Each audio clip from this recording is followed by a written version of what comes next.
भाऊ, भाई आणि दादा यांची सगळी चाललेली घाण गणित, त्यांचे घाण सगळे जे व्यवहार आहेत सगळ्यांचेच, कोणी एकही त्याला अपवाद नाहीये. आत्ताच्या घटकेला तुम्ही हे सगळे धंदे थांबवा, लोकांच्या जमिनीची लूट थांबवा, सरकारी जमिनीची लूट थांबवा, गायरान जमिनीची लूट थांबवा, शेतकऱ्यांना जे छळताय ते थांबवा, शेतकऱ्यांच्या पैशाचे स्कॅम होत आहेत ते थांबवा. आणि मोठा फ्रॉड आहे, आणि मोठा म्हणजे हा खरं प्रत्येक गोष्टीत त्यांनी फ्रॉड फ्रॉड फ्रॉड केलाय, दुसरं तिसरं काही नाही. माझी आता तात्काळ मागणी आहे की अजित पवार यांनी त्यांच्या उपमुख्यमंत्री पदावरनं आणि पालकमंत्री पदावरनं तात्काळ म्हणजे 24 तासात त्यांचा राजीनामा हा फडणवीसांनी ताबडतोब घ्यावा, अशी मी त्यांना विनंती करतेय.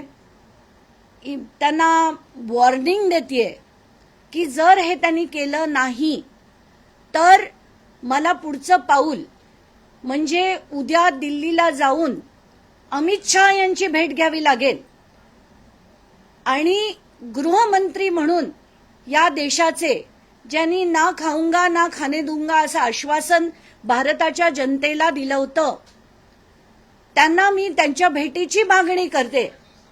आणि ह्या सगळ्या डिटेल्स ज्या आहेत त्या मी जाहीर करतेय. आता महाराष्ट्राच्या जनतेला मला विनंती आहे की हे सो कॉल्ड भाऊ, भाई आणि दादा यांची सगळी चाललेली घाण गणित, त्यांचे घाण सगळे जे व्यवहार आहेत सगळ्यांचेच, कोणी एकही त्याला अपवाद नाहीये. आत्ताच्या घटकेला तुम्ही हे सगळे धंदे थांबवा, लोकांच्या जमिनीची लूट थांबवा, सरकारी जमिनीची लूट थांबवा, गायरान जमिनीची लूट थांबवा, शेतकऱ्यांना जे छळताय ते थांबवा, शेतकऱ्यांच्या पैशाचे स्कॅम होत आहेत ते थांबवा, महसूल विभागाने त्यांचे जे स्कॅम आहेत ते थांबवा.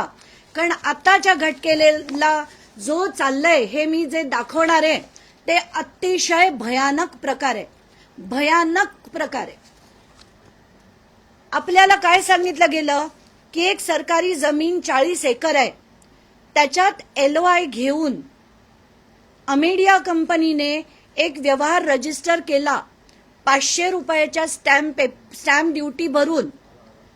तो असं सांगितलं गेलं की हा 500 रुपयाचा व्यवहार LOI मुळे त्यांना दिला गेला, म्हणून मी ऍप्लिकेशन टाकून ईमेल लिहिलं, RTI लिहिले आणि जो डेटा काढलाय महाराष्ट्राला खरं तर हदरवून टाकणार आहे की फ्रॉड वर फ्रॉड वर फ्रॉड हे अमेडिया कंपनीने कसं केलं याचा खुलासा मी आता काही मिनिटात करणार आहे.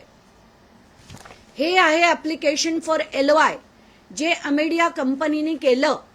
ते आता मी तुम्हाला त्याचे डिटेल्स सुद्धा माझ्या ब्रॉडकास्ट जो ग्रुप आहे मीडियाचा त्याच्यावर टाकणार आहे. याच्यात अमेडिया कंपनी काय म्हणते LOI मागताना की आम्हाला एक डेटा सेंटर सुरू करायचंय, डेटा सेंटर सुरू करायचंय, जमीन विकत घ्यायची नाही. म्हणजे जमीन विकत घेऊन आम्ही करतोय, स्टॅम्प ड्युटीचा आम्हाला वेव्हर द्या, ही मागणीच मुळात नाहीये. मागणी अशी आहे की आम्हाला एक डेटा सेंटर करायचंय, त्यासाठी आम्हाला लागणारा LOI द्या. आणि त्याच्यात कुठली कुठली डॉक्युमेंट्स त्यांनी जोडली आहेत. पहिलं कंपनीचं इनकॉर्पोरेशन सर्टिफिकेट, दुसरं property card, registered lease deed, आता हे मी मुद्दाम वाचून दाखवतेय, लीज डीड त्यांनी सबमिट केलंय, ऍक्टिव्हिटी रिलेटेड सर्टिफिकेशन, ऍफिडेव्हिट, अमुक तमुक तमुक आणि कॉपी ऑफ MOA. आता जर याच्या मी तुम्हाला जी कॉपी दिली आहे त्याच्या तुम्ही पान नंबर 5 वर जा. त्या पान नंबर 5 वर एक ऍफिडेव्हिट आहे, ऍफिडेव्हिट ऑन ओथ, म्हणजे मी शपथ घेऊन सांगतो की आम्ही हे डेटा सेंटर सुरू करतोय. या डेटा सेंटरमध्ये आम्ही डेटा मायनिंग करणार आहे. त्याच्यात आमची जी इन्व्हॉल्वमेंट आहे ते मी पूर्ण तुम्हाला वाचून मुद्दाम दाखवते.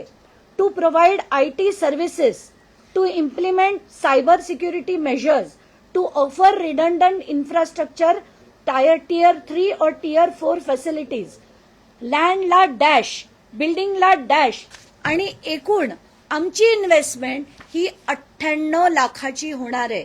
फक्त 98 लाखाची इन्व्हेस्टमेंट आम्ही करणार आहे आणि त्याच्यात आम्ही डेटा सेंटर उभारणार आहे. त्याच्यासाठी LOI द्या अशी मागणी अमेडियातर्फे केली गेली आहे. म्हणजे LOI मागून स्टॅम्प ड्युटी वेवर घेऊन ती जमीन घेतली गेली आहे, हे म्हणणं साफ खोटच नाही, हा एक आणि मोठा फ्रॉड आहे.